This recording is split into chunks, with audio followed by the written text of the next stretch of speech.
అలా మీది మ్యూట్ లో ఉన్నట్టుంది చూడండి.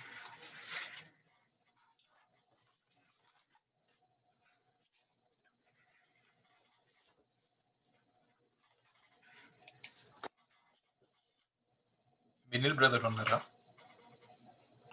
అమ్మా నేనేనా? యాక విన్లాన్ ఉన్నారా? ఉన్నారు మా అన్న వర్క్ లో ఉన్నాడు. అవునా అక్క, ఓపెనింగ్ ప్రేయర్ చేయరా? ప్రేమ కలిగిన తండ్రి పరిశుద్ధుడా, మీ ఘనమైన నామమునకు స్తుతులు స్తుతులు స్తోత్రములు ప్రభా. గడిచిన కాలం అంతయు గడిచిన దినములన్నయు నీ యొక్క సురక్షితమైన రెక్కల నీడలో నీ కృపలో మమ్మల్ని అందరినీ కాచి కాపాడి దేవా, మరొక సమయం నీ పాదాల చెంతకు, మరి ముఖ్యంగా తండ్రి నీ యొక్క మాటలను ధ్యానించుకోవడానికి అయ్యా, నీ బిడ్డలుగా నీ పోలికలో మేము మారగలుగునట్లుగా ఎటువంటి లక్షణములు మేము కలిగి ఉండాలో ప్రభా, ఏ విధంగా మేము జీవించాలో మరి మేము నేర్చుకోవడానికి మాకు ఇచ్చిన ఈ సమయమును బట్టి నీకు కృతజ్ఞతాస్తుతులు స్తోత్రములు ప్రభా. దేవా అయ్యా, ఈ బైబిల్ స్టడీని ప్రారంభం నుండి ముగింపు వరకు మీ ఆత్మతో నింపి ప్రతి ఒక్కరిని కూడా ప్రభా పరిశుద్ధాత్మతో మీరు నింపి మేమందరము కూడా వినగలిగిన చెవులు, గ్రహించే హృదయమును మాకు కలిగి చేయమని ఈ కొద్ది వినపములను యేసునామములో అడిగి వేడుకుంటున్నాను తండ్రి. ఆమేన్.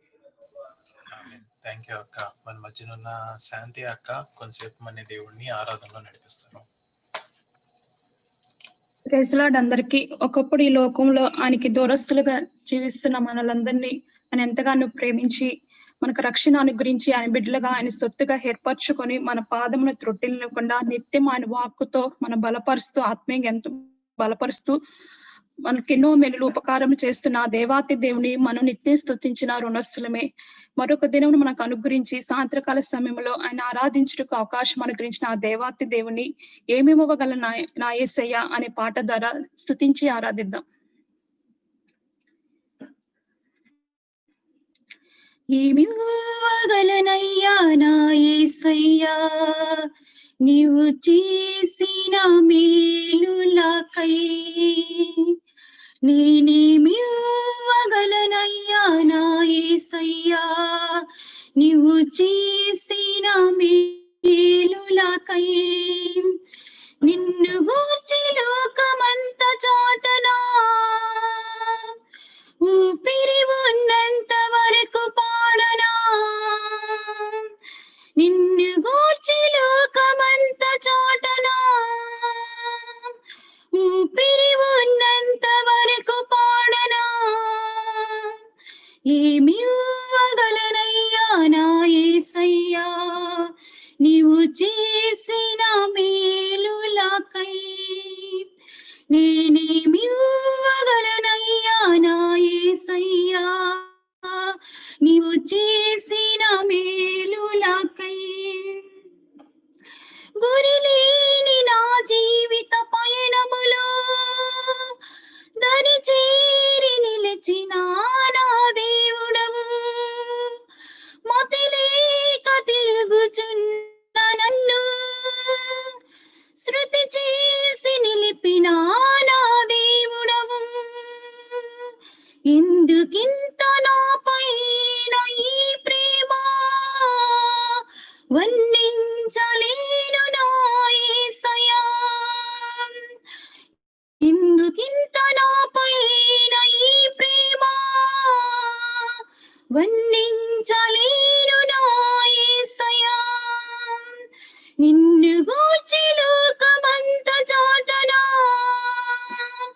ఊపిరి ఉన్నంత వరకు పాడనా. నిన్ను గూర్చి లోకమంత చాటనా,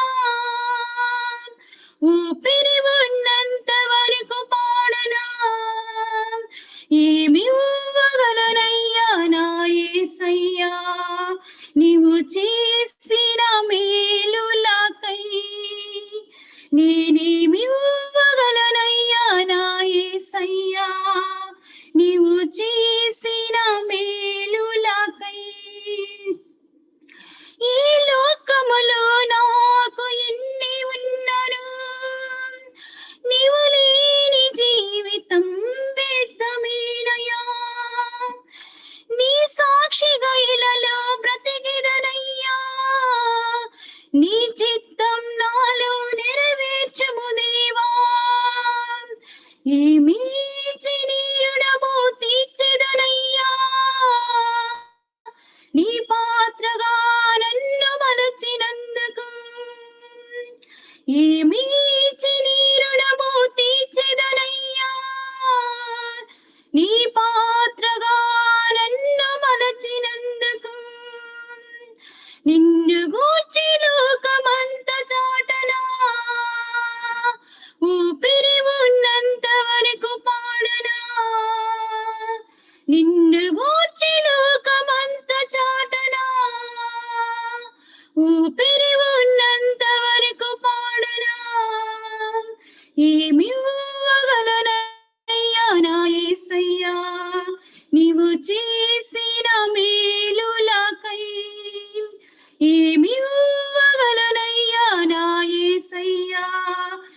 మహాగణుడా, మహోన్నతుడా, సర్వశక్తి మంతుడా, అద్వితీయ దేవుడా, ఆది సంభూతుడా, నీకు నాలుగు స్తుతులు చెల్లిస్తున్నాం ప్రభా.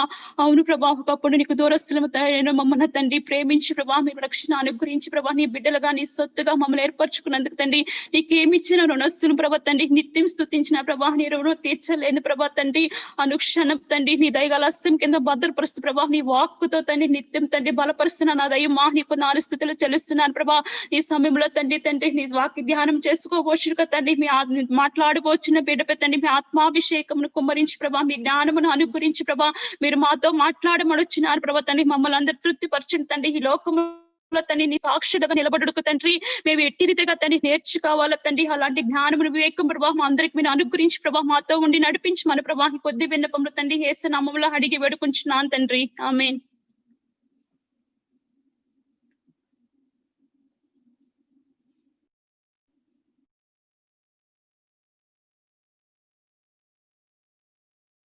మ్యూట్లో. థ్యాంక్స్ అన్న. సో లాస్ట్ వీక్ మనందరం ప్రాక్టికల్ డిసైపుల్షిప్ గురించి ఇంట్రొడక్షన్ విన్నామండి. ఈ వీక్ మన యొక్క first topic disciples or converts. ఈ టాపిక్ మీద మన మధ్యన ఉన్న సునీల్ సి అన్న మన లీడ్ చేస్తారు ఈ వీక్. అన్న ప్లీజ్. నేను ప్రార్థన చేసుకుని బైబిల్ స్టడీని స్టార్ట్ చేసుకుందామండి. మహోన్నతుడును, మహాగణుడును, మహాధికారి, మహోపకారి, సర్వాధికారి, సర్వాంతరమైనటువంటి నా ప్రియ పరలోక తండ్రి బంగారు పాల్గొనాలి.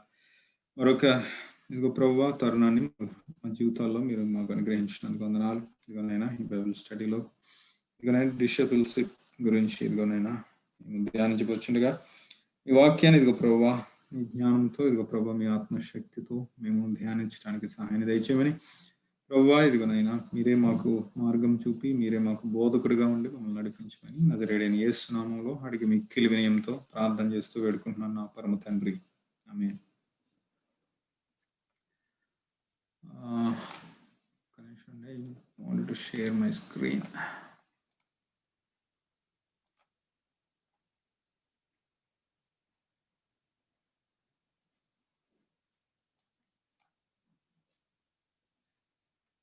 ఓకే, స్క్రీన్ కనిపిస్తుందండి అందరికి?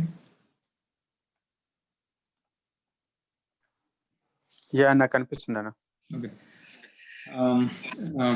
లాస్ట్ వీక్ మనం డిస్కస్ చేసుకున్నట్టు వీఆర్ గోయింగ్ టు ఈ కొత్త సంవత్సరంలో గతించిన సంవత్సరం అంతా కూడా దేవుడు మనకి ఎటువంటి ఆటంకం లేకుండా మన బైబిల్ స్టడీస్ అన్ని కూడా కంప్లీట్ చేసుకోవడానికి దేవుడు కృపను అనుగ్రహించాడు.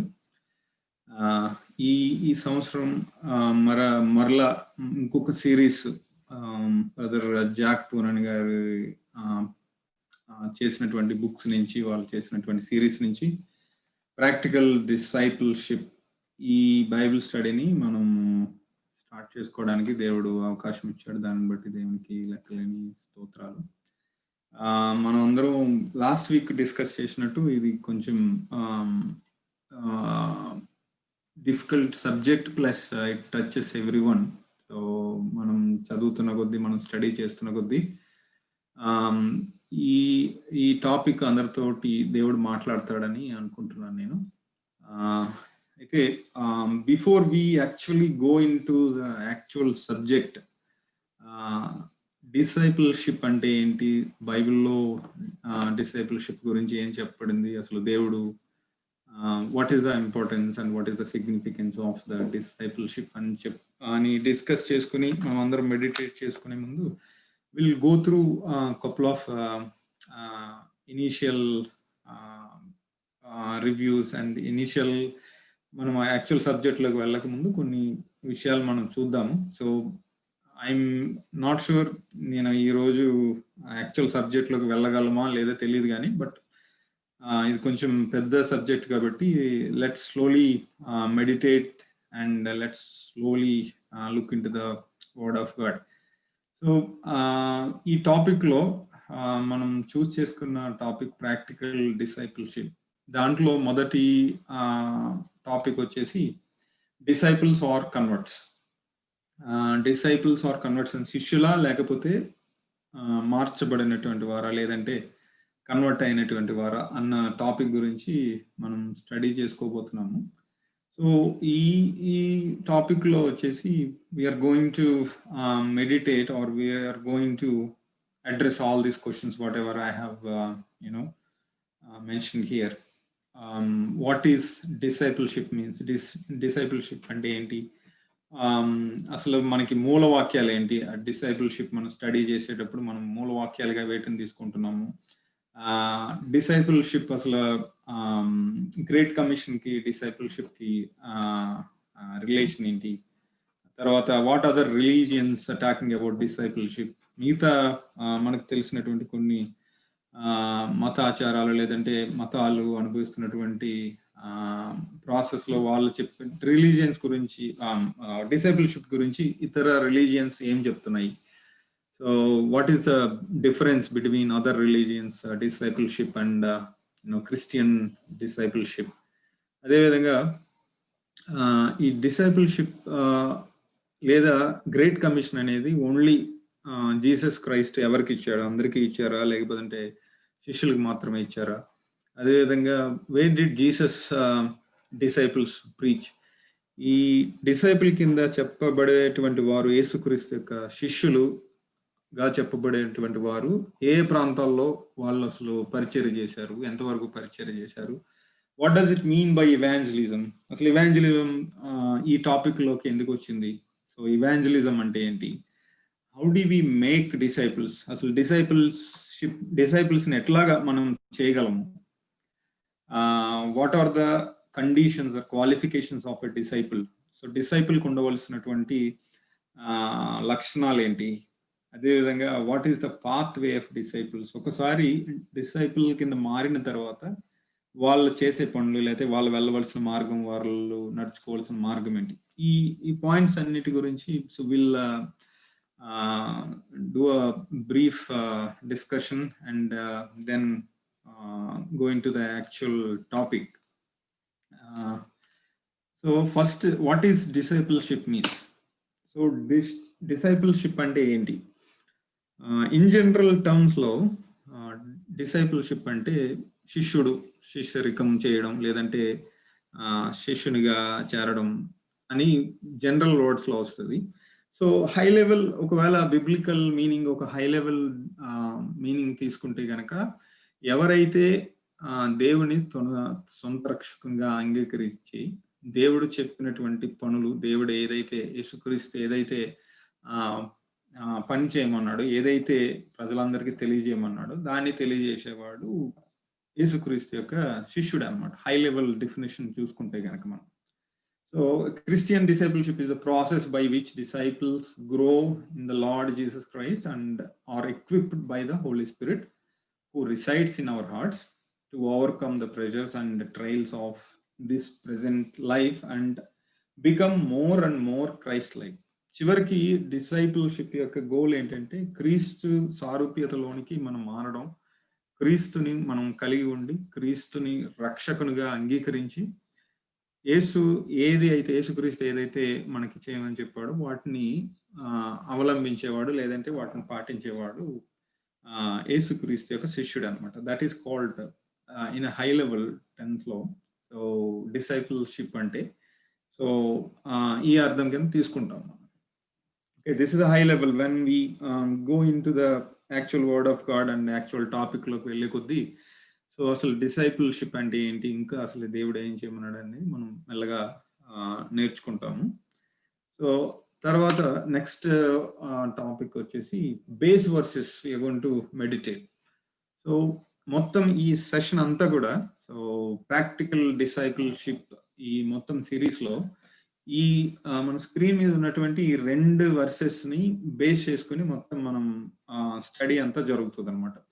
సో ఈ బేస్ వర్సెస్ ఏంటంటే one is from Matthew 28:16-20, Mark 16:14-20.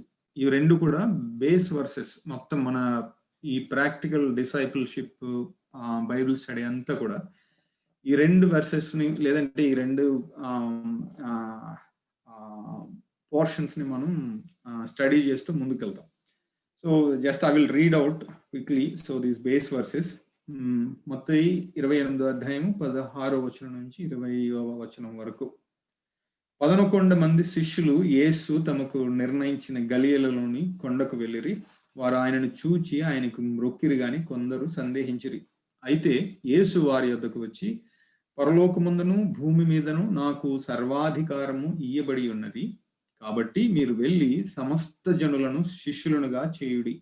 తండ్రి యొక్కయు కుమారుని యొక్కయు పరిశుద్ధాత్మ యొక్కయు నామములోనికి బాప్తిస్మమిచ్చుచు నేను మీకు ఏ ఏ సంగతులను ఆజ్ఞాపించుతునో వాటన్నిటినీ గైకొనవలనని వారికి బోధించుడి. ఇదిగో నేను యుగ సమాప్తి వరకు సదాకాలము మీతో కూడా ఉన్నానని వారితో చెప్పాను. ఇది మొదటి పోర్షన్ అండి. తర్వాత ఇంకొక పోర్షన్ ఏంటంటే it's kind of similar to the same verse whatever we read. Mark సువార్త 16వ అధ్యాయము 14 నుంచి 20వ వచనం వరకు. పిమ్మట 11 మంది శిష్యులు భోజనమునకు కూర్చున్నప్పుడు ఆయన వారికి ప్రత్యక్షమై తాను లేచిన తరువాత తను చూచిన వారి మాట నమ్మనందున వారి అపనమ్మిక నిమిత్తమును హృదయ కాఠిన్యము నిమిత్తమును వారిని గర్దించెను. మరియు మీరు సర్వలోకమునకు వెళ్ళి సర్వ సృష్టికి సువార్త ప్రకటించుడి. నమ్మి బాప్తిస్మము పొందినవాడు రక్షింపబడును, నమ్మని వానికి శిక్ష విధింపబడును. నమ్మిన వారి వలన ఈ సూచక క్రియలు కనపడును. ఏవనగా నా నామమున దయ్యములను వెళ్ళగొట్టుదురు, క్రొత్త భాషలు మాట్లాడుదురు, పాములను ఎత్తి పట్టుకుందురు, మరణకరమైనది ఏది త్రాగినను అది వారికి హాని చేయదు, రోగుల మీద చేతులు ఉంచినప్పుడు వారు స్వస్థతను అందుదురని వారితో చెప్పాను. ఇలాగూ ప్రభు అయిన యేసు వారితో మాట్లాడిన తర్వాత పరలోకమునకు చేర్చుకొనబడి దేవుని కుడి పార్శ్వమున ఆసీనుడాయెను. వారు బయలుదేరి వాక్యమంతటా ప్రకటించిరి. ప్రభు వారికి సహకారుడయుండి వెనువెంట జరుగుచూ వచ్చిన సూచక క్రియల వలన వాక్యము స్థిరపరచుచుండెను. ఆమేన్. ఈ రెండు బేస్ వర్సెస్ అండి. రెండు బేస్ వర్సెస్ ని మనం మొత్తం ఈ ఎంటైర్ బైబిల్ స్టడీ, ఈ ప్రాక్టికల్ డిసైపుల్షిప్ బైబిల్ స్టడీ అంతా కూడా మనం ఈ రెండు బేస్ వర్సెస్ ని మనం మెడిటేట్ చేస్తూ ఉంటాము. So just remember these 2 verses. So తర్వాత when was the great commission given to disciples? ఈ గ్రేట్ కమిషన్ అనేది లేదంటే ఈ రెండు వచనాలు, రెండు మనం వర్సెస్ చూసినాం కదా, ఈ రెండు కూడా దేవుడు వాళ్ళ యేసుక్రీస్తు యొక్క శిష్యులకి ఎప్పుడు ఇచ్చాడు? Anybody can tell?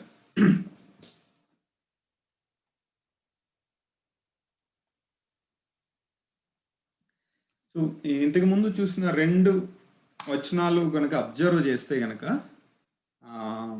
ఒకసారి 11 మంది శిష్యులు తమకు నిర్ణయించిన గలిలయలోని కొండకు వెళ్ళిరి.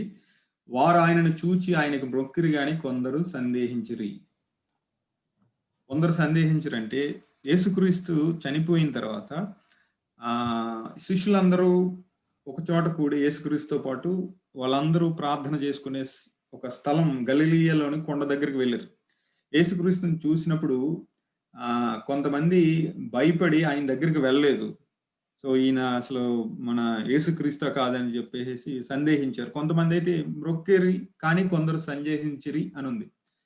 పరలోకానికి వెళ్ళిపోయే ముందు, పరలోకానికి ఎత్తబడే ముందు యేసుక్రీస్తు ఆయన శిష్యులతో చెప్పిన మాట అనమాట. ఇది 28వ అధ్యాయం. అదే విధంగా మార్కు సువార్త 16వ వచనం చూస్తే గనక పిమ్మట 11 మంది శిష్యులు భోజనమును కూర్చున్నప్పుడు ఆయన వారికి ప్రత్యక్షమై తాను లేచిన తరువాత తన్ను చూచిన వారి మాట నమ్మనందున, అంటే యేసుక్రీస్తు చనిపోయి తిరిగి లేచి మరలా అదే వాక్యంలో అదే వచనాల్లో కిందకి చూస్తే గనక ఆయన పరలోకానికి చేర్చుకొనబడి దేవుని కుడి పార్శ్వమున ఆసీనుడయ్యను ఉంటుంది. అంటే పరలోకానికి వెళ్ళే ముందు ఈ రెండు చనిపోయిన తర్వాత తిరిగి లేచి పరలోకానికి వెళ్ళబోయే ముందు ఈ రెండు సందర్భాల్లోనూ యేసుక్రీస్తు ఆయన శిష్యులతోటి చెప్పినటువంటి మాటలు అన్నమాట ఇవి. ఇప్పుడు మనం కూడా సపోజ్ ఎక్కడైనా మన ఇల్లు తాళాలు వేసి ఎక్కడికైనా ఊరు వెళ్తున్నాం అనుకోండి, పక్కన ఉన్న వాళ్ళకి అన్ని అప్పగించి వెళ్తాం. లేదంటే ఆ ఇంట్లో ఎవరినన్నా పెట్టారు బాబు, మేము ఊరు వెళ్తున్నాము, మేము వచ్చే వరకు జాగ్రత్తగా చూసుకో, ఈ వస్తువు ఇక్కడ ఉంది, ఈ వస్తువు అక్కడ ఉంది, ఈ వస్తువు ఇవన్నీ జాగ్రత్తగా చూసుకో, ఎవరు దొంగలు పడకుండా చూసుకో అని చెప్పేసి వాళ్ళకున్నటువంటి ఆస్తి మీద, లేదంటే వాళ్ళకున్నటువంటి విలువైన వస్తువుల మీద వేరే ఒకళ్ళని అప్పగించి వెళ్తా ఉంటారు. యేసుక్రీస్తు కూడా ఆయన ఈ భూలోకానికి ఎందు నిమిత్తం అయితే వచ్చాడో అది పూర్తి చేసి మిగిలిన పనిని తన శిష్యులను పిలిచి మీరు ఈ విధంగా చేయండి అని చెప్పేసి అప్పగించి వెళ్తున్నాడు అనమాట. పరలోకంలో వెళ్లే ముందు ఏదైతే ఆయన అనుకున్నాడో అది చేసి మిగిలిన పని మిగతాదంతా కూడా కంప్లీట్ చేయడానికి ఆయన శిష్యులను పిలిచి ఆయన వాళ్ళకి అప్పగించి వెళ్తున్నాడు అనమాట. అంతవరకు వాళ్ళతో ఉన్నాడు, ఎన్నో బోధనలు చేశాడు, వాళ్ళందరికీ ఏ విధంగా ఉండాలి, దేని గురించి దేవుడు వచ్చాడు అన్ని కూడా ప్రకటిస్తూ వచ్చాడు. కానీ చివరన జస్ట్ బిఫోర్ హీ అసెండెడ్, ఆయన పరలోకానికి ఎత్తబడే ముందు శిష్యులందరినీ పిలిచి ఏ పని అయితే ఉందో మిగిలిన పని వాళ్ళందరికీ హ్యాండ్ ఓవర్ చేశాడు అనమాట. So this is what you need to do. అయితే మనం ఫిజికల్గా ఈ లోకంలో ఉన్నప్పుడు ఏదైనా ఎవరికైనా ఒక వస్తువు మీద, ఒక ఇంటి మీద, లేదంటే ఒక ఆర్గనైజేషన్ మీద అప్పగించి వేరే ప్రాంతం వెళ్తున్నప్పుడు we cannot be there physically, or మన తలంపులు, మన ఆలోచనలు అక్కడ ఉంటాయేమో. కానీ దేవుడు మరణాన్ని జయించి తిరిగి లేచి సర్వాంతర్యామిగా ఆయన పరిశుద్ధాత్మ దేవునిగా మనతో ఉంటానని సెలవిచ్చినటువంటి దేవుడు వాళ్ళతో ఏం చెప్పాడంటే, మాథ్యూ 28:16-20లో లాస్ట్ వర్స్ లో, యుగ సమాప్తి వరకు సదాకాలం మీతో కూడా ఉన్నానని వారితో చెప్పాను. ఏదో రే అబ్బాయి నా పని అయిపోయింది ఇంక మీరు చూసుకోండి అని చెప్పేసి వదిలిపెట్టి వెళ్ళిపోలేదు, కానీ ఏం చేయాలో క్లియర్ ఇన్స్ట్రక్షన్ ఇచ్చాడు. అదే విధంగా మీరు ఒంటరిగా ఉంటున్నారు, లేదంటే మేమే చేయాలా అని మీరేమీ అనుకోవద్దు. యుగ సమాప్తి వరకు, ఈ యుగము సమాప్తి అయ్యే వరకు సదాకాలం మీతో ఉంటాను. సో ఉంటాను కనుక మీరు భయపడవద్దు, నేను చేయమని చెప్పింది మీరు ధైర్యంగా చేయండి అని చెప్పి ఒక కన్ఫర్మేషన్, లేదంటే ఒక ఏమంటాం దాన్ని, ఒక అథారిటేటివ్ పర్సన్ ఇచ్చినట్టు నేను ఎల్లప్పుడూ మీతో కూడా సదాకాలం ఉంటానని చెప్పి వారు భయపడొద్దని చెప్పి వారికి ఈ మాటలు చెప్పి వెళ్ళాడు అనమాట. అసలు యేసుక్రీస్తు ఈ లోకంలోకి వచ్చి ఎందుకోసం వచ్చాడు, అసలు ఏం చేశాడు, అసలు ఇంకా ఏం మిగిలి ఉంది, ఫస్ట్ ఆఫ్ ఆల్ ఆ విషయాన్ని కనుక మనం ఒకసారి చూస్తే, యేసుక్రీస్తు పరలోకానికి వెళ్ళబోయే ముందు శిష్యులందరినీ పిలిచి మీరు సర్వలోకానికి వెళ్ళి సర్వ సృష్టికి సువార్తను ప్రకటించండి, అట్లాగే సర్వజనులను శిష్యులుగా చేయండి అని ఒక గ్రేట్ కమిషన్ ఇచ్చాడు. అసలు ఎందుకు వచ్చి ఆయన ఏం చేశాడు, అసలు మనల్ని ఏం చేయమన్నాడు?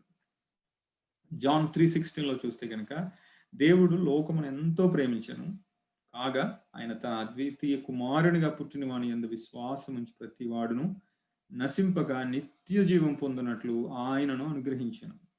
నశింపక నిత్య జీవం పొందినట్లు ఆయనను అనుగ్రహించనంటే, మనం చేసినటువంటి ప్రతి పాపమునకు ప్రాయశ్చిత్తంగా ఆయన దేవుడైనటువంటి తండ్రి అయిన దేవుడు తన కుమారుణ్ణి ఒక బలియాగముగా మన కొరకు, మనం చేసిన పాపాల కొరకు ఈ లోకంలోనికి పంపించాడు.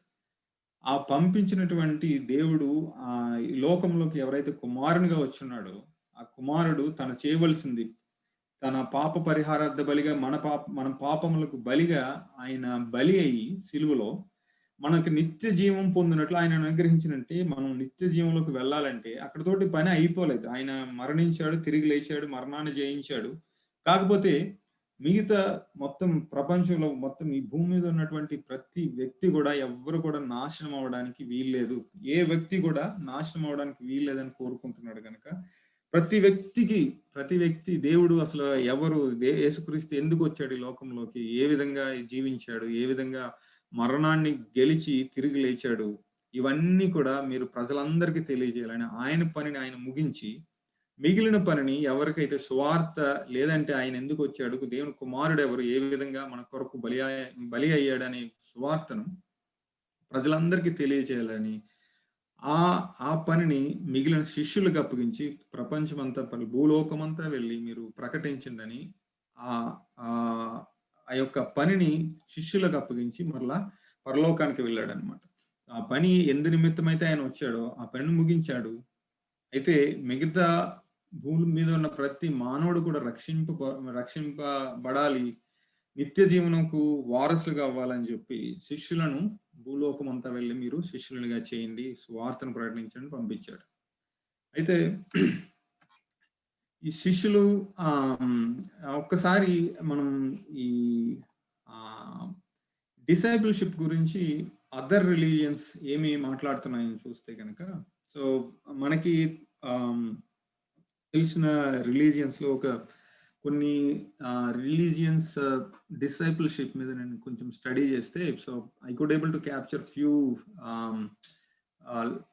లార్జ్ స్కేల్లో ఉన్న ఈ రిలీజియన్స్ గురించి మనం ఒక్కసారి ఈ మూడు, ఇస్లాం అండ్ హిందూయిజం అండ్ బుద్ధిజం, ఈ మూడు రిలీజియన్స్ గురించి ఒకసారి చూస్తే కనుక, సో అసలు డిసైపుల్షిప్ గురించి మిగతా రిలీజియన్స్ ఏం మాట్లాడుతున్నాయో చూస్తే మనకి చాలా మందికి మనకు పరిచయం ఉన్నటువంటి రిలీజియన్ హిందూయిజం.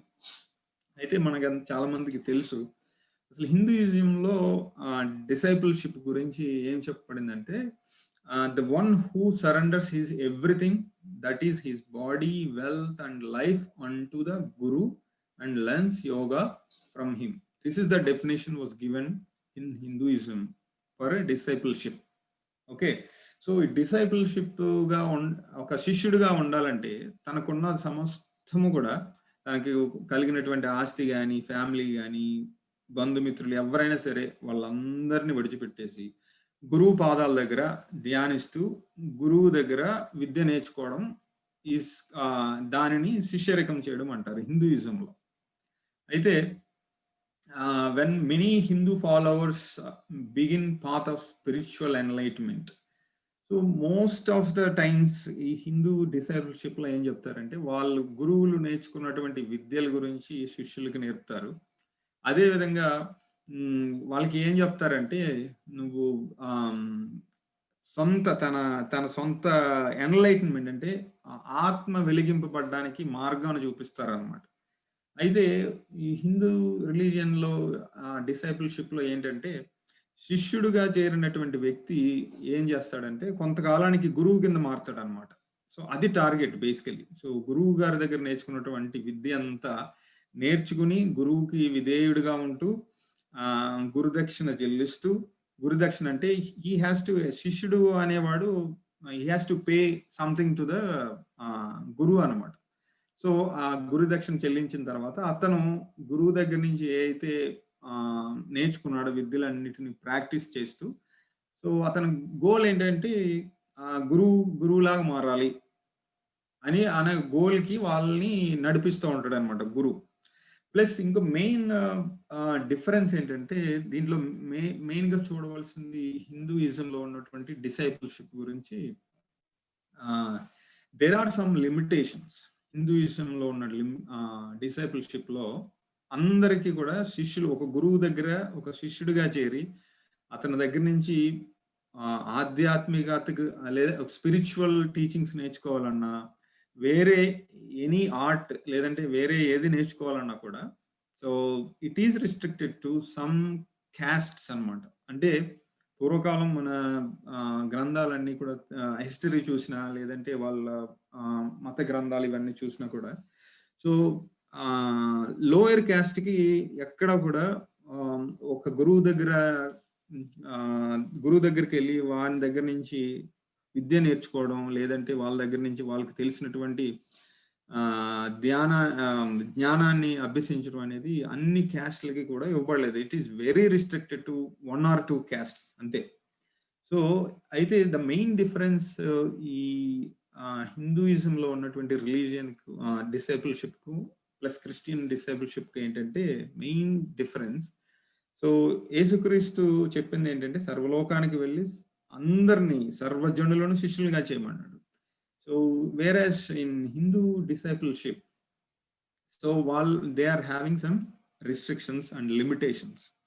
అదేవిధంగా ఇంకొక మెయిన్ డిఫరెన్స్ ఏంటంటే, గురువుకి శిష్యుడు ఎప్పుడు మొక్కుతూ ఉండాలన్నమాట. సో శిష్యుడు ఎవరైతే ఉన్నాడో, ఎవరైతే విద్యను అభ్యసిస్తున్నాడో, ఎవరైతే విద్యను జ్ఞానాన్ని గురువు దగ్గర నుంచి సంపాదించుకుంటున్నాడో, ఆ శిష్యుడు ఎప్పుడు ఏం చేస్తూ ఉండాలంటే ఎప్పుడు విధేయుడిగా ఆయనకి పాదాలకి మొక్కుతూ, అంటే పాదాలకి నమస్కారం చేస్తూ ఉండాలన్నమాట. అయితే ఈ క్రిస్టియన్ డిసైపుల్షిప్ లో ఏంటంటే యేసుక్రీస్తు తన శిష్యుల పాదాలను కడిగాడు. So that's a major difference. So ఈ రెండు కూడా, if you look at the discipleship differences between Hinduism discipleship and Christian discipleship. So ఈ రెండు విషయాలు మెయిన్ ఏంటంటే దేవునికి దగ్గరగా చేయడానికి God is giving accessibility to everybody. And also ఆయన దేవుడు కుమారుడైంది కూడా తను తగ్గించుకొని తన శిష్యుల పాదాలు కడిగి, సో ఒక ఎగ్జాంపుల్ సెట్ చేసి, అంటే మీరు గురువులుగా ఉండి ఎక్కడ పైన ఉండొద్దు, so you have to wash your disciples feet. అంటే ఆయన తనకున్నటువంటి ఔన్నత్యాన్ని తగ్గించుకొని శిష్యులను పాదాలు కడిగాడు అనమాట. వేరేస్ ఇక్కడ మనం చూసింది ఏంటంటే శిష్యుడు ఎప్పుడు కూడా విధేయుడిగా ఉండాలి, ఎప్పుడు తన పాదాలకు మొక్కుతూ ఉండాలన్నమాట. So these are the main differences we can see in Hinduism discipleship and Christian discipleship. So next one, Islam లో ఉన్నటువంటి డిసైపుల్షిప్ కి వస్తే గనక, అసలు డిసైపుల్షిప్ అనే వర్డ్ ఖురాన్ లో లేదు. ఓకే, సో నేను చదివినంత వరకు, నేను స్టడీ చేసినంత వరకు, based on the references I took, so అసలు డిసైపుల్షిప్ కాన్సెప్ట్ కానీ డిసైపుల్షిప్ వర్డ్ అనేది కానీ ఖురాన్లో ఎక్కడ మెన్షన్ చేయబడలేదని ఐ ఫౌండ్. సో వాళ్ళు నమ్మేది ఏంటంటే they need to just believe on God. So there is a God, so ఆ గాడ్ని బిలీవ్ చేయాలి, ఆ గాడ్ని బిలీవ్ చేయాలి, వేరేది ఏం లేదు. So plus you have to respect your prophet. So these are the main things to begin with Islam. Okay, so next ఇంకా బుద్ధిజంలోకి వస్తే కనుక, సో ఈ బుద్ధిజంలో కూడా ఎట్లా ఉంటుందంటే almost it will be little bit similar to Hinduism discipleship. కాకపోతే వాళ్ళ మెయిన్గా వాళ్ళ రిలీజియన్లో, బుద్ధిజం రిలీజియన్లో ఏంటంటే, so there will be 2 types of discipleship.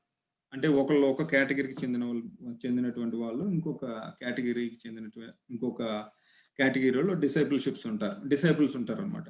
ఒక కేటగిరీలో ఉన్న డిసైపుల్స్ ఏంటంటే they are called as monks. Monks అంటే ఇంకా వాళ్ళకున్న సమస్తాన్ని వదిలిపెట్టేసి, కనీసం వాళ్ళ ఫ్యామిలీస్ అన్ని కూడా ఏది సమస్తాన్ని వదిలిపెట్టి, వాళ్ళు ఇంకా పూజలు, తర్వాత వాళ్ళు ఆహారం కూడా మాక్సిమం జనరల్గా ఏం చేస్తారంటే వాళ్ళు వండుకోరు.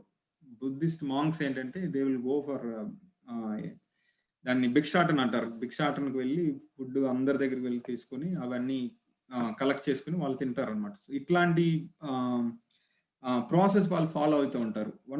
One category of disciples in Buddhism. Another category ఏంటంటే దే ఆర్ లైక్ బిలీవర్స్ అనమాట. So they are also called as disciples. So వాళ్ళు బుద్ధుడి గురించి బోధించే బోధనలన్నీ విని వాళ్ళకి అసిస్ట్ చేస్తూ, మాంక్స్కి అసిస్ట్ చేస్తూ ఉండే వాళ్ళని so second category of disciples అంటారు అనమాట.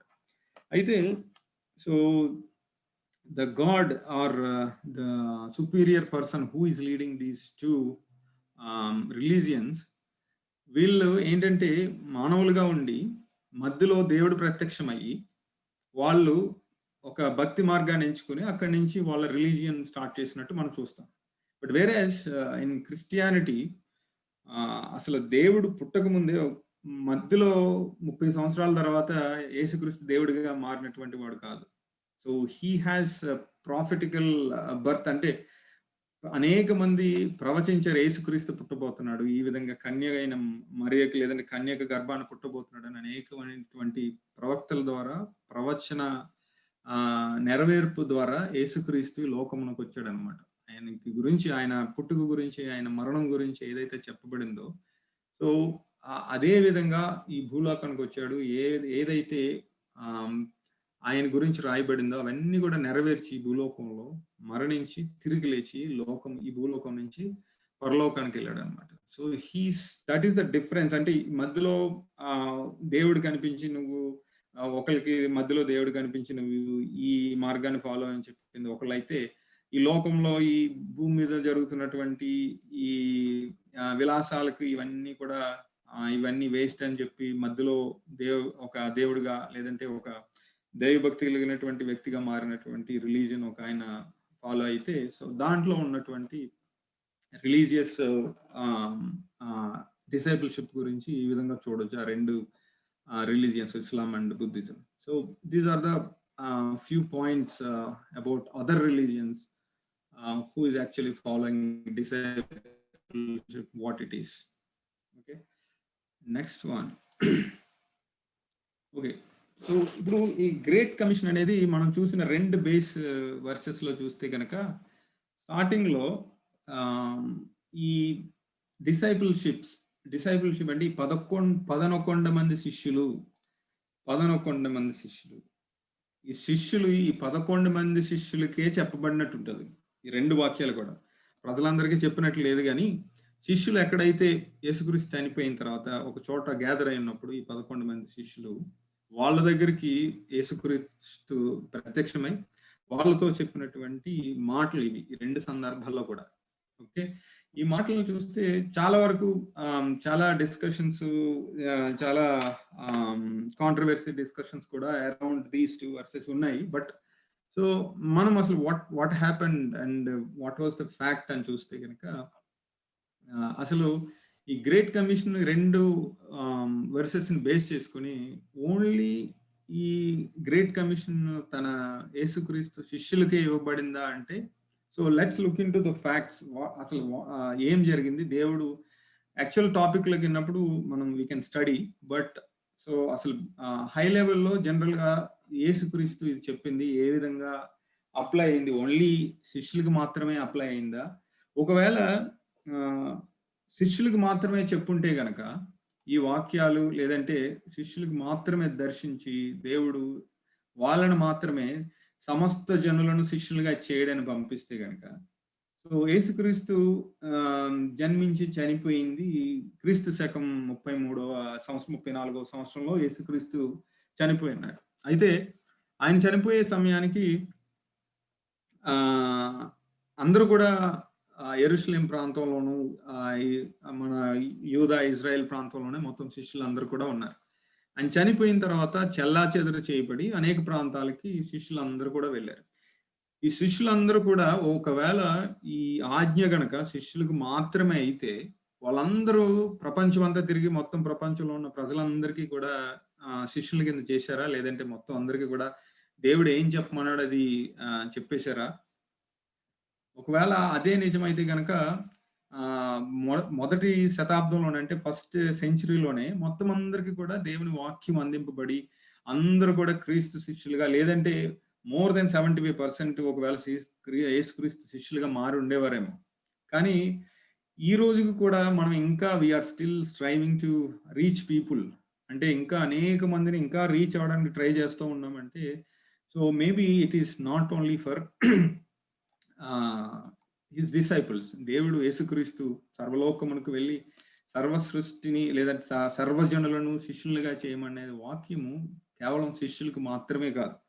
అసలు శిష్యులు యేసుక్రీస్తు యొక్క ఈ 12 మంది శిష్యుల్లో యేసుక్రీస్తు యూదా చనిపోయి ఉన్నాడు కాబట్టి మిగతా శిష్యులు 11 మంది శిష్యులు అసలు ఏ ప్రాంతానికి వెళ్ళారు, అసలు ఏ ప్రాంతాల్లో చనిపోయారు, ఎప్పుడు చనిపోయారు అని చూస్తే గనక, సో క్రీస్తు శకం 34వ సంవత్సరం నుంచి మోస్ట్లీ యోహాను మాత్రమే అందరికన్నా చివరి చనిపోయాడు అని చెప్పేసి అనుకుంటారు. It's between 90 AD or 100 AD, ఒక 90 years బ్రతికుండి నార్మల్ గా చనిపోయాడు అని చెప్పేసి అనుకుంటారు. కానీ అంటే ఒక 100 years టోటల్ గా, అంటే 100 కాదు 70 years యేసుక్రీస్తు చనిపోయిన తర్వాత ఇయర్ 100 వరకు ఒక 70 years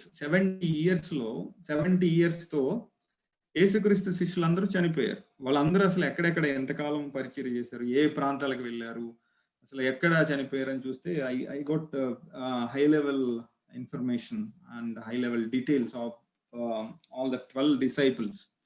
సో మొట్టమొదటిగా పీటర్ అండ్ పాల్ వీళ్ళు చూస్తే కనుక AD 66లో రోమ్లో ఇద్దరు కూడా చంపబడ్డారు అని చెప్పేసి మనకి హిస్టరీ చరిత్ర ఆధారాలు ఉన్నాయి, both Peter and Paul.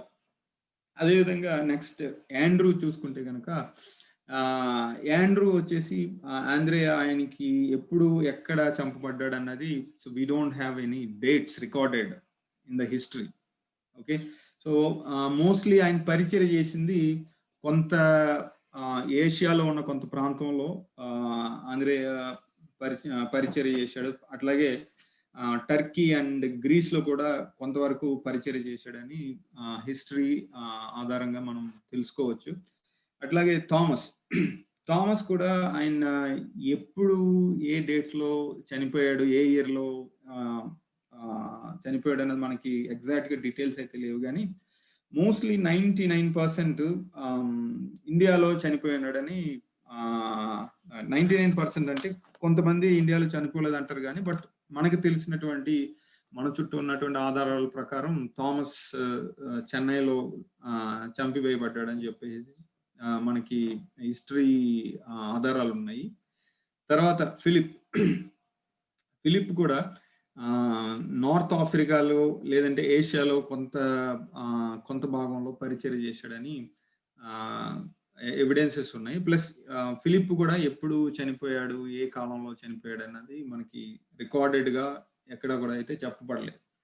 So తర్వాత మాథ్యూ, ఈయన వచ్చేసి పెర్షియా అండ్ ఇథియోపియాలో మినిస్ట్రీ చేసి ఉండొచ్చు. అంటే ఈయన కూడా ఎందుకంటే యేసుక్రీస్తు చనిపోయిన 20 years తర్వాత మాథ్యూ గాస్పెల్ రాయబడిందని మనకు ఆధారాలు ఉన్నాయి. అంటే ఇంచుమించు అదే ప్రాంతంలో ఆయన పరిచయం చేసి ఉండొచ్చు అని మనకి ఎవిడెన్సెస్ ఉన్నాయి, యూదా, ఇజ్రాయెల్ ఆ ప్రాంతాల్లో.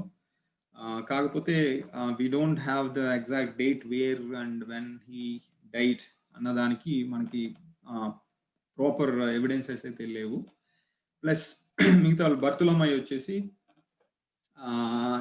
అమెరికా ప్లస్ సదరన్ అరేబియాలో ఈయన పరిచయం చేసి ఉండొచ్చు అని ఆధారాలు ఉన్నాయి, but we don't have death recorded date also for బర్తులమై.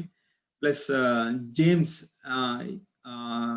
So ఈయన సిరియాలో మినిస్ట్రీ చేసినట్టు మనకి ఆధారాలు ఉన్నాయి. ప్లస్ ఇంకొక యాకోబు, జబదీ కుమారుడు యాకోబు, ఆయన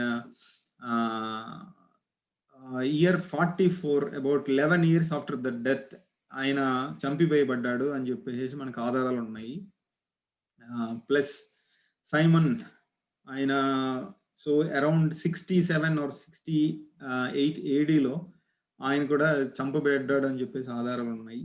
సో తర్వాత Matthias, the apostle chosen to replace Judas, so ఈయన సిరియా ప్రాంతంలో పరిచయం చేసినట్టు మనకు ఆధారాలు ఉన్నాయి.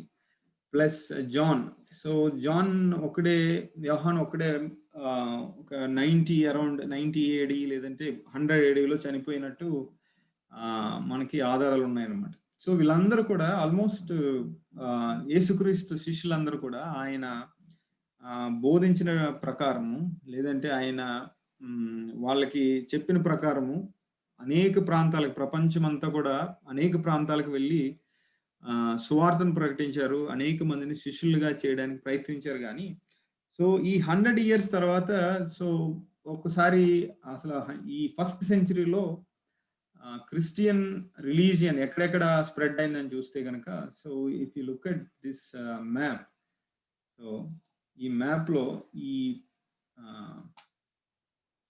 ఈ పింక్ కలర్ లో ఉన్నదంతా కూడా అరౌండ్ 150 AD వరకు ఇది ఇక్కడ ఈ ప్రాంతాల్లో మాత్రం స్ప్రెడ్ అయింది అనమాట. ఇక్కడ లెఫ్ట్ సైడ్ లో చూస్తే ఎవరెవరు ఏ ప్లేస్లకి వెళ్ళి పరిచయం చేశారు, సో ఏ కాంటినెంట్స్, ఏ కంట్రీస్కి వెళ్ళి పరిచయం చేశారో మనం చూడొచ్చు. అయితే ఈ 100 వాళ్ళు చనిపోయేంత వరకు 100 లోపే, క్రీస్తు శకం ఒక 100 years లోపే యేసుక్రీస్తు శిష్యులందరూ చనిపోయి ఉన్నారు. అయితే ఈ 100 years లో యేసుక్రీస్తు శిష్యులు కనుక చనిపోతే అక్కడతోటి ఆయన ఇచ్చినటువంటి గ్రేట్ కమిషన్ ఆగిపోయింది అనుకోవడానికి లేదు. ఒకవేళ అక్కడతోటి అయిపోతే కనుక ఈ రోజు వరకు మనకు సువార్త రాదు. ఇంకా మనం అనేక ప్రాంతాలకి సువార్త అందలేదు. అనేక ప్రాంతాల్లో ఉన్నటువంటి ప్రజలు దేవుని గురించి తెలుసుకోలేదు. అసలు దేవుడు ఏం చెప్పాడు? శిష్యులకి ఏం చెప్పాడు?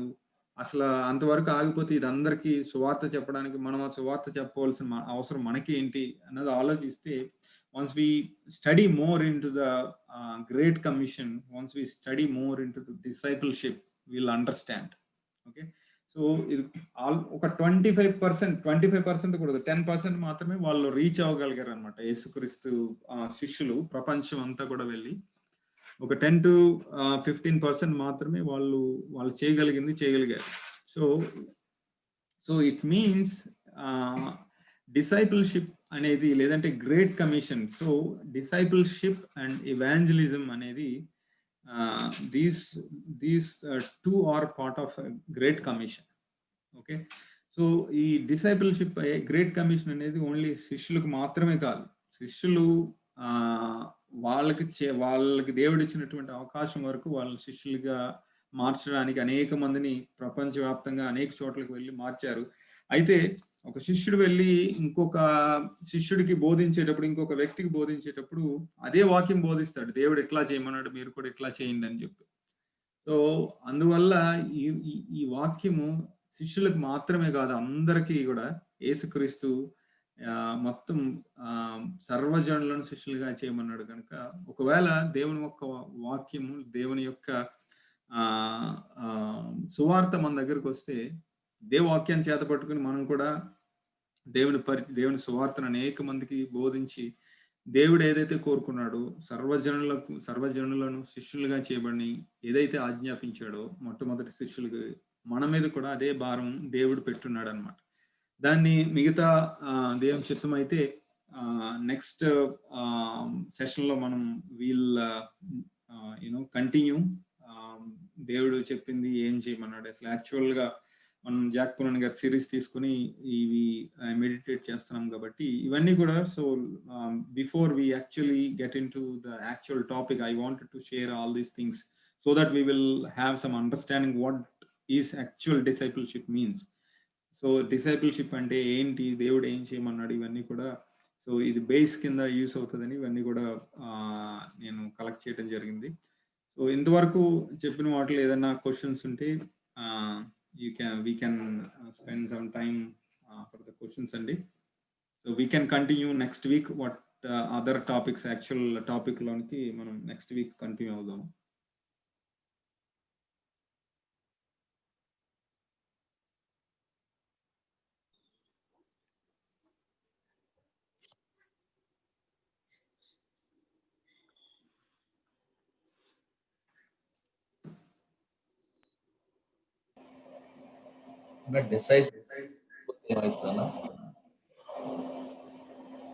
సార్ వినిపించలేదు.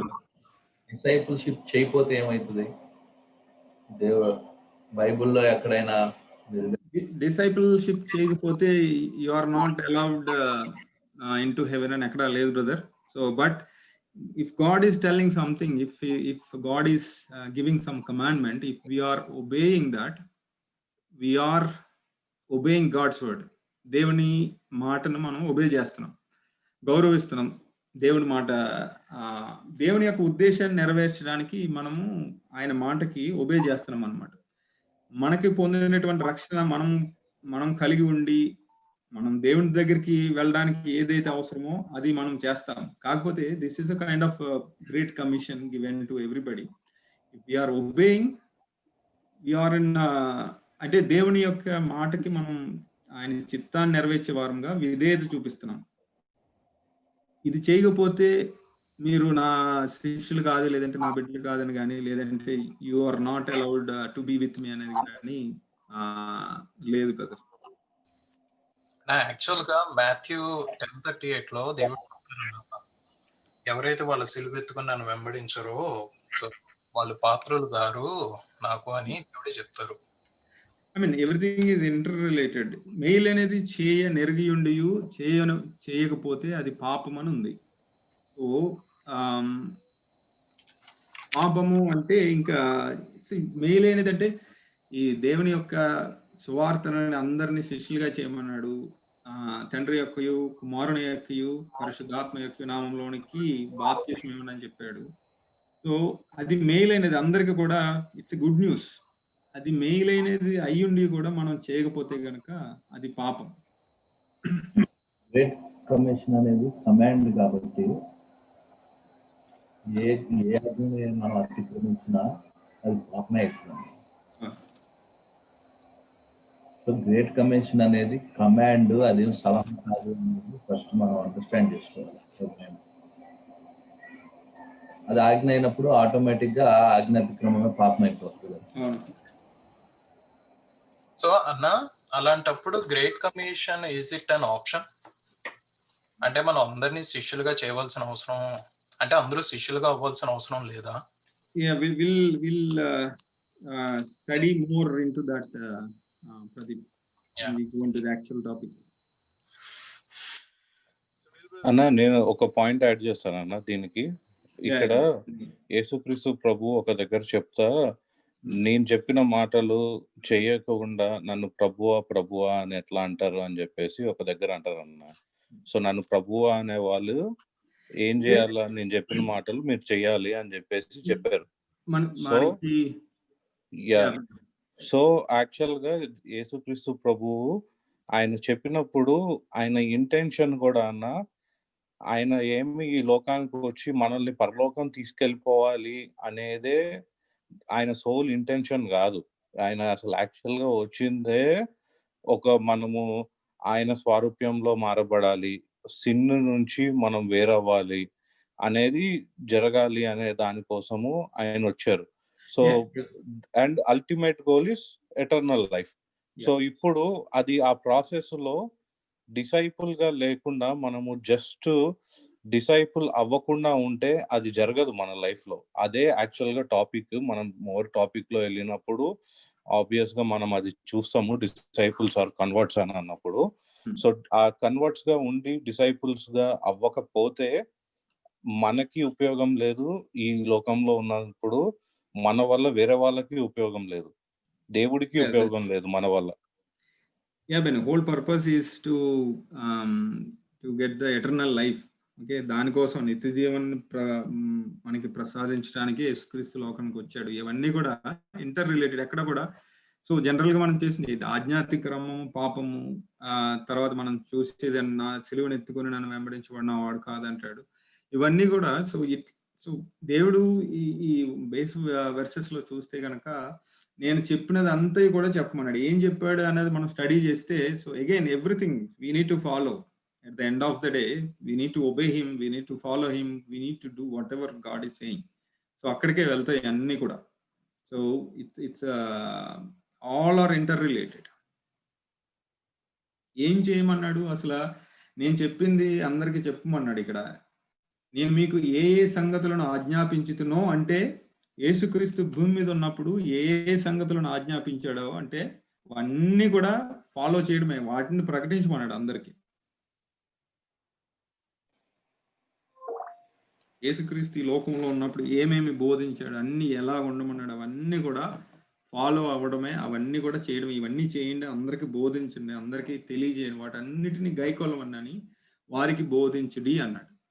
అయితే యేసుక్రీస్తు చెప్పింది అంతా కూడా సో అది పరలోకం వెళ్ళడానికి సాధ్యపడడం కానీ ఏదైనా కూడా ఇంకా యేసుక్రీస్తు దేవుడు ఏం చెప్పాడో అన్నిటి కూడా బోధించమన్నాడు. శిష్యులకి ఏదైతే చెప్పాడో అంతవరకు అన్నిటిని కూడా బోధించమన్నాడు. కనుక these are all interrelated. ఏదో ఒకటి చేసి ఒకటి చేయకపోతే ఇదేని కాదు కానీ so we are naming it as శిష్యులుగా చేయడం అంటే ఎవరైతే ఆయన చెప్పింది ఫాలో అవుతున్నారో, ఎవరైతే వాటిని ఒబే చేస్తున్నారో they will be called as disciples. So when we go into more studies, then we will understand. So ఇది స్పెషల్గా ఒకటి ఉన్నది అని అనడం కన్నా ఎప్పుడైతే మనం దేవుడు చెప్పిన సమస్తము కూడా ఫాలో అవుతామో, అదే చెప్పున్నాడు కదా, అదే వాక్యంలో నేను మీకు ఏ సంగతులను ఆజ్ఞాపించుతున్నో వాటన్నిటినీ గైకొనవలనని వారికి బోధించడి అంటే సో శిష్యులుగా చేసి ఓన్లీ పర్టికులర్ టాస్క్స్ అనేది అసైన్ చేయలేదు. సమస్తం కూడా మీరు నేను ఏం చెప్పానో అన్ని కూడా వాళ్ళకి బోధించండి, వాళ్ళు కూడా so they will follow that అని చెప్పేసి అన్నాడు. So there is no specific topics given to disciples.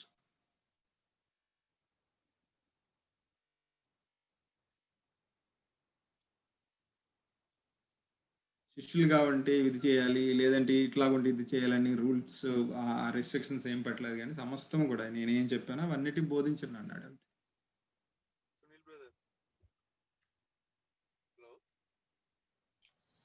Yeah అన్న, అన్న వినిపిస్తుంది, దూరంగా వినిపిస్తుంది. మిమ్మల్ని ఏదో క్వశ్చన్ చేయాలని కాదు, కానీ ఈ క్వశ్చన్ నాకు చాలాసార్లు వస్తుంటుంది. ఒక క్వశ్చన్ మీరు ఈరోజు స్లైడ్లో పెట్టారు చూడండి, మాథ్యూ 28:16-20 అండ్ మార్క్ 16:14-20లో క్వశ్చన్ అంటే మీరు కూడా వినుంటారు. డిసైపుల్స్ అన్నవారు నా నామంలో ఏది చేసినా, అంటే ఈ మధ్యకాలంలో మనం చాలా చూస్తుంటాం కదా, దోస్ ఆర్ డిసైపుల్స్. అంటే అలాంటి కార్యాలు జరగకపోతే వాళ్ళు డిసైపుల్స్ కాదనా, లేకుంటే ఇప్పుడు అలాంటి కార్యాలు జరగట్లేదనా? మెయిన్లీ ఐ థింక్ మార్క్ 16:14-20 అనుకుంటాను. We'll study more brother. దేవుని వాక్యం ఏముంటదంటే, దేవుని పరిచర్య ధర్మం జరగడానికి కొంతమంది ఒక్కొక్కరికి ఒక్కొక్క టాస్క్ అసైన్ చేశాడు బ్రదర్. మనం రెగ్యులర్ గా చదువుతూ ఉంటాం అది. సో ఎఫిషియన్స్ ఆ వర్స్ మనకు బేసిక్ గా మెడ మీద కత్తిలాగా ఉంటది అన్నట్టు కొన్నిసార్లు, నౌ యూ డూ ఇట్ అని. సో అందుకని మీకు ఏమైనా థాట్ ఎలా ఉంటుంది అని. 4:11 ఎఫిషియన్స్ 4:11 నుంచి 14 వరకు చూస్తే, మనమందరం విశ్వాస విషయంలోను దేవుని కుమారునికి వచ్చిన జ్ఞానం విషయంలోను ఏకత్వం పొంది పురుషుల మగు వరకు అనగా క్రీస్తును కలిగిన సంపూర్ణతకు సమానమైన పూర్ణత కలవారు మగు వరకు ఆయన ఇలాగ నియమించెను. పరిశుద్ధులు సంపూర్ణునగునట్లు క్రీస్తు శరీరము క్షేమాభివృద్ధి చెందుటకును పరిచర్య ధర్మము జరుగుటకును ఆయన కొందరిని అపోస్తులను గాను, కొందరిని ప్రవక్తలు గాను, కొందరిని సువార్తికులు గాను, కొందరిని కాపురులు గాను, ఉపదేశకులు గాను నియమించను. సో ఒక్కొక్కరికి ఒక్కొక్క టాస్క్ అసైన్ చేశాడు బ్రదర్. అది కొందరి వల్ల మాత్రమే జరుగుతాయి అంటే, we don't know, we need to study more. Then when we are studying more, we will come to know, we'll understand all these things. అన్న జస్ట్ యాడ్ చేయడానికి, నిజంగా మనం దేవుని శిష్యులమై అలాంటి పరిస్థితి వస్తే మేబీ దేవుడు మనలో ఖచ్చితంగా ఆ శక్తిని ఇస్తారు. దేవుని వాక్యం అయితే అబద్ధం కాదు. దేవుడైతే అబద్ధంగా మీరు ఇప్పుడు స్వస్థపరుస్తారు, మీరు దెయ్యాలు నిలగొడతారు అని అయితే అబద్ధం అయితే దేవుడేం చెప్పలా. కాకపోతే మీరు ఎందుకు చేస్తారంటే, ఇది ఒక సైన్ గా ఉంటది, ఒక సూచక్రియగా ఉంటది. ఎవరికి ఉంటది? మనం శిష్యులం లేకపోతే మనం పరిశుద్ధులం ఇతరులకు చెప్పడానికి కాదు. దేవుని సువార్త సత్యమైనది, దేవుడు జీవించుచున్నాడు అండ్ ఆయన శిలువలో మన కొరకు మరణించింది సత్యమైన విషయం. ఆయన ఖచ్చితంగా కార్యములు చేయగలిగిన సమర్థుడు, లేదా స్వస్థపరచగలిగిన సమర్థుడు, మన హృదయపు స్థితిని మార్చడానికి చేయగలిగిన సమర్థుడు అన్న సూచక క్రియ జరగడానికి ఆ స్థితిలో దేవుడు మన గనక పంపిస్తే మనం దేవుని శిష్యులమై, ఖచ్చితంగా మనం దేవుని శిష్యులం అంటే ఖచ్చితంగా దేవుని ఆత్మ చేత నింపబడిన వారం అవుతాం. అలా జరిగినప్పుడు ఖచ్చితంగా శక్తి ఉంటది. శక్తి ఉండదు, శిష్యులందరికీ శక్తి ఉండదు అంటే యాక్చువల్ గా అది రాంగ్ అవుద్దన్న. ఎందుకంటే యాక్ట్స్ లో కూడా వాళ్ళందరూ ఉపవాసం ఉండి ప్రార్థన చేస్తున్నప్పుడు శక్తిని పొందుకున్నారని ఉంది వాక్యంలో. టంగ్స్ తో మాట్లాడారు. సో అది శక్తి అని దేవుడు ఎక్కడ చెప్పలేదు. కానీ పరిశుద్ధాత్మతో ఎప్పుడైతే వాళ్ళు నింపబడ్డారో అది శక్తిని పొందుకున్నట్టు అని చెప్పి వాక్యంలో ఉంటది. సో ఖచ్చితంగా దేవుని శిష్యులం గనక మనం అయితే మన హృదయానికి తెలుసు, మన విషయాలందుకు భయపడం. ఎందుకంటే పరిశుద్ధాత్మ దేవుని చిత్తం లేకుండా, ఆ స్థితిని గురించిన గ్రహింపు మనకి లేకుండా దేవుడు మనం నడిపించినా మనం భయపడం. ఎందుకంటే ఏం మాట్లాడాలో, ఎలా మాట్లాడాలో, ఏ క్రియ చేయాలో పరిశుద్ధాత్మ దేవుడు జరిగిస్తారు.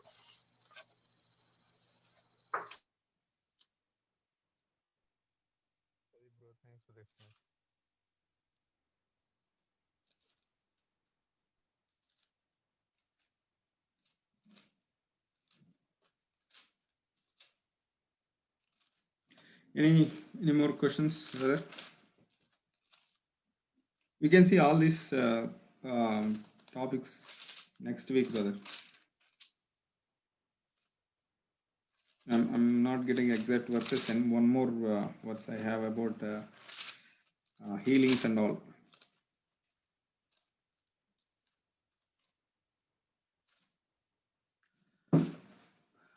Yeah, very questions same like, but we can close with the prayer. Pradeep, you can take it. Yeah, and I'll ask you just one thought. Disciple అనేది క్రిస్టియన్స్ కి మచ్ ఆఫ్ అ నౌన్ కాదు, world కి much of a noun. అంటే ఇప్పుడు మీరు ఇందాక చెప్పినట్టే Hinduism, Buddhism వీటన్నిటిలో నౌన్. ఒక డిసైపుల్ గా నేను ఈ క్రియా కార్యం చేయడానికి నేను కొంచెం కృషించాలి, నేను ఈ విధంగా ఉండాలి, ఆ విధంగా చేయాలి. క్రిస్టియానిటీకి వచ్చేసరికి ఇది నౌన్ కాదు, ఇది much of a verb.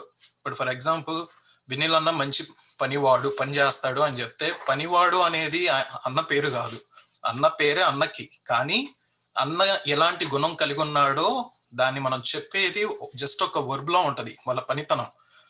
Paul for example ఒక అపోస్తలుగా పిలువబడ్డాడు అంటే పౌలు శిష్యుడు కాదా?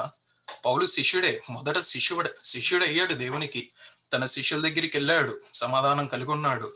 దాని అర్థం ఏంటంటే శిష్యరికము ఎవరికి వాళ్ళకే వర్కౌట్ చేస్తున్న విధానాలను దేవునితో ఏ స్థానంలో ఉన్నానో మనకి గ్రహింపవుద్ది. మనం వెళ్ళి ఎవరికి చెప్పుకోం వీఆర్ డిసైపుల్స్ అని. మనం వెళ్ళి ఎవరికి యూ షుడ్ బి డిసైపుల్స్ అని చెప్పాం. It's not about the name, it's about what we are doing, that quality, that thing. So Christianity, spirituality కనుక మనం మాట్లాడుకుంటే discipleship is much about the internal attitude of us. So that's how it should stand. It's not about the name. Yeah, Anna, I just wanted to share this thought. Yeah. Yeah, Anna, ఎవరికి ఏమి thoughts or questions లేకపోతే, since మీరు చెప్పినట్టు, so dear brothers and sisters, we are only half of whatever the topic is today. God willing, let's continue on this in the coming week. We can close this session with a word of prayer. మన మధ్యనున్న బిన్ని ప్రార్థనతో ఈ యొక్క ఆరాధన close చేస్తారు. స్తోత్రం దేవ, పరిశుద్ధుడ, గొప్ప దేవ, మహోన్నతుడ, మీ నామానికి వందనాలు, స్తోత్రములు దేవ. ఇంతవరకు దేవ మీరు మమ్మల్ని కాచి కాపాడి దేవ, ఈ రాత్రి వేళ సమయమున దేవ మేము ఒక సంఘంగా కూడుకొని దేవ మీ వాక్యాన్ని ధ్యానించుకోవటానికి దేవ మీరు మాకు ఇచ్చిన అవకాశానికే మీకు వందనాలు, స్తోత్రములు దేవ. మీరు దేవ గ్రేట్ కమిషన్ లో చెప్పిన విధంగా దేవ సమస్త జనుల్ని శిష్యులుగా చేయమని దేవ మీరు ఆజ్ఞ ఇచ్చి ఉన్నారు. దేవ teach them to do what I have commanded, all that I have commanded అని చెప్పి మీ వాక్యంలో చెప్పి ఉన్నారు. సో దేవ మేము చేస్తూ దేవ ఇతరులకు కూడా దేవ మేము తెలియజేస్తూ దేవ మీరు రాజ్యవ్యాప్తికై దేవ మేము పాటుపడే వారిగా ఉండటానికి, మంచి పనివారులుగా ఉండటానికి మీ కృప చూపించండి. గొప్ప దేవ, మా సంఘంలో ఉన్న ప్రతి ఒక్కరిని మీ చేతులకు అప్పగిస్తున్నాము దేవ. వారి జీవితాల్లో దేవ ఏ విషయాల్లో దేవ వారు ఇంకా దేవ మీ చెంతకు రాకుండా ఉన్నారో సమస్తం ఎరిగి ఉన్నారు. ఏ విషయాల్లో దేవ పడిపోతున్నారో దేవ సమస్తము మీరు తెలుసుకొని ఉన్నారు దేవ. మీరు వారితో మాట్లాడండి, వారిని లేవనెత్తండి దేవ. ఈ టాపిక్ ద్వారా దేవ మీరు అనేకులతో మీరు మాట్లాడతారని మేము విశ్వసిస్తున్నాము దేవ.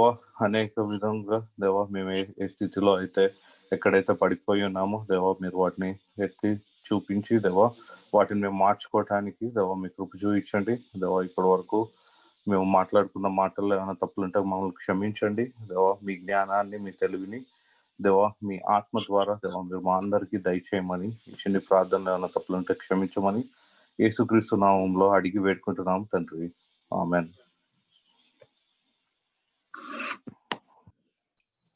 థ్యాంక్ యూ అండి అందరికీ. So may God bless the rest of the week. Next week let's continue on the same topic. Sunil K Anne మనకి వాక్యంలో లీడ్ చేస్తారు. Thank you everyone. Good night.